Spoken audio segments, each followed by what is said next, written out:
آپ کے وہ 5 جملے جو بچے کو ٹوٹنے پر مجبور کر دیتے ہیں۔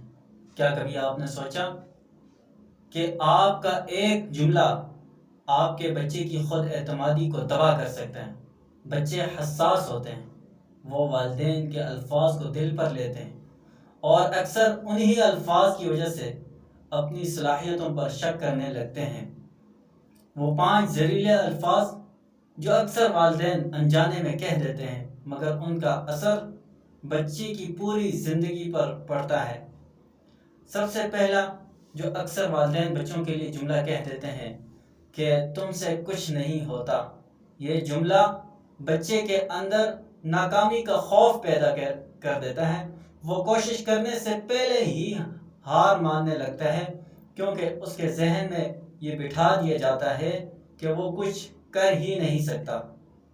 تو اس کا متبادلہ والدین کے لیے میرا پیغام کہ وہ اپنے بچوں کی حوصلہ افزائی کریں اور یہ جملہ جو ہے متبادلہ اختیار کریں، بلکہ آپ یوں کہیں کہ تم کوشش کرو، میں تمہارے ساتھ ہوں۔ اس سے بچے کی حوصلہ افزائی ہوتی ہے۔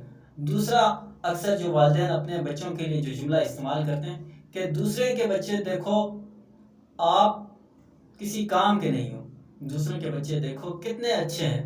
یہ جملہ بچے میں احساس کمتری پیدا کرتا ہے۔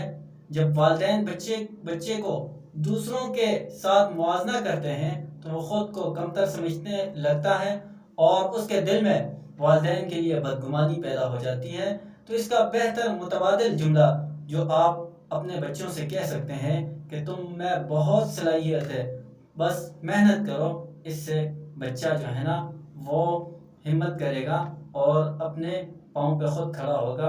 اور تیسری بات جو والدین اکثر اپنے بچوں کی بات سنے بغیر ان کے باتوں کی تردید کر دیتے ہیں، رد کر دیتے ہیں کہ بس کرو، بکواس بند کرو۔ جب بچہ اپنی بات کہنا چاہے اور والدین اسے خاموش کرا دیں تو وہ عدم تحفظ یعنی انسیکیورٹی کا شکار ہو جاتا ہے۔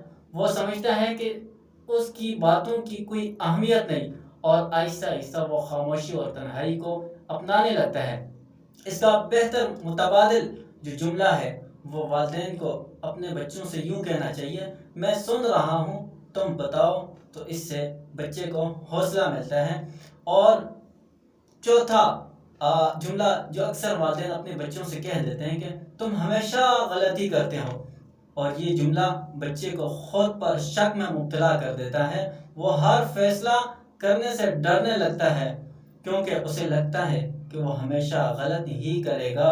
اس لیے والدین اس جملے کا متبادل اور بہتر جملہ استعمال کریں اور یوں کہیں کہ غلطی سے سیکھا جاتا ہے، تم اگلی بار بہتر کرو گے۔ اس سے بچے کو حوصلہ ملے گا اور وہ دوبارہ غلطی کرنے سے گریز کر کے اپنے آپ کو خود بخود غلطیوں سے بچائے گا۔ اور پانچواں جملہ جو اکثر والدین اپنے بچوں سے کہہ دیتے ہیں کہ تم ہمارے لیے بوجھ ہو، یہ سب سے زیادہ تباہ کن جملہ ہے۔ اگر کبھی والدین غصے میں یہ جملہ کہہ بھی دیں تو بچہ خود کو نہ چاہتے ہوئے اکیلا پن محسوس کرتا ہے۔ یہ الفاظ اس کی شخصیت پر شدید منفی اثر ڈالتے ہیں اور بعض اوقات ڈپریشن اور خودکشی کے خیالات کا سبب بھی بن سکتے ہیں۔ اس کا بہتر متبادل آپ جملہ اپنے بچوں کے لیے یوں کہا کریں کہ ہم تم سے محبت کرتے ہیں، تم ہمارے لیے بہت قیمتی چیز ہو۔ تو اس سے بچے کا حوصلہ بلند ہوگا اور وہ آپ کے ساتھ اخلاص سے رہے گا۔ یہ کچھ باتیں آپ حضرات کے سامنے گوشہ گزار کرنی تھی۔